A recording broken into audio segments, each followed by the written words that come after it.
During requirements analysis, we focus on the bit that needs to be automated and try to understand it in sufficient depth.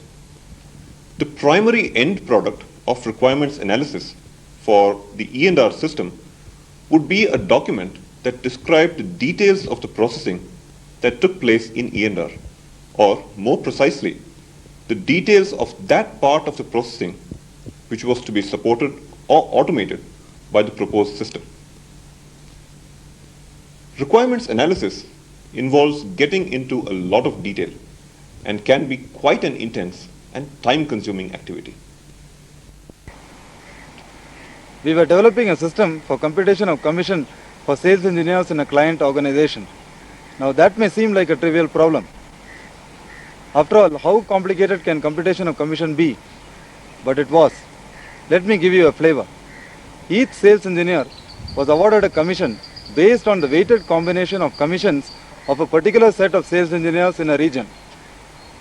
In addition, each sales engineer can be weighted by a team of which he may or may not be a part. Besides, each contributing commission was based on two parameters. Number one, year-to-date dollars realized as a percentage of year-to-date dollars budgeted. Number two, year-to-date profit margin realized as a percentage of year-to-date profit margin budgeted. Now, that should give you an idea. So I was as careful could be, and I documented all the requirements very carefully. Despite that, I missed out on a very important point. If a sales engineer is weighted on 10 other sales engineers, these 10 weights expressed as percentages would no longer be integers. However, in the commission report, these numbers had to appear as integers. We just rounded off these numbers, not realizing that the sum would no longer add up to 100%.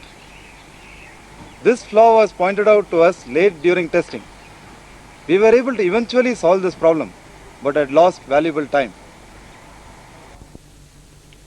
Not understanding requirements can also cause effort estimates to go awry.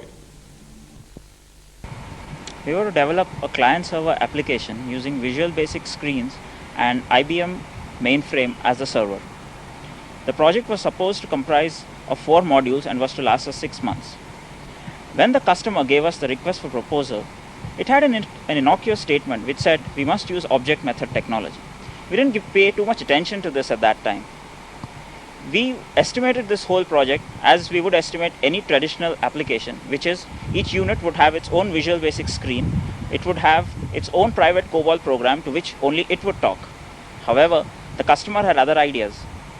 He intended each COBOL program on the server to be a general purpose program which could talk to multiple units, which would interact with multiple modules and perhaps even interact with several different applications at one stage.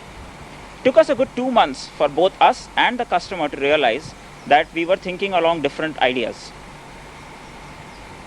But by that time, the project had already been finalized, the schedules had been already put in place, and resources had already been assigned. With all the rework involved in this, by the time the 6-month deadline arrived, we had completed just one module, and that too was full of bugs.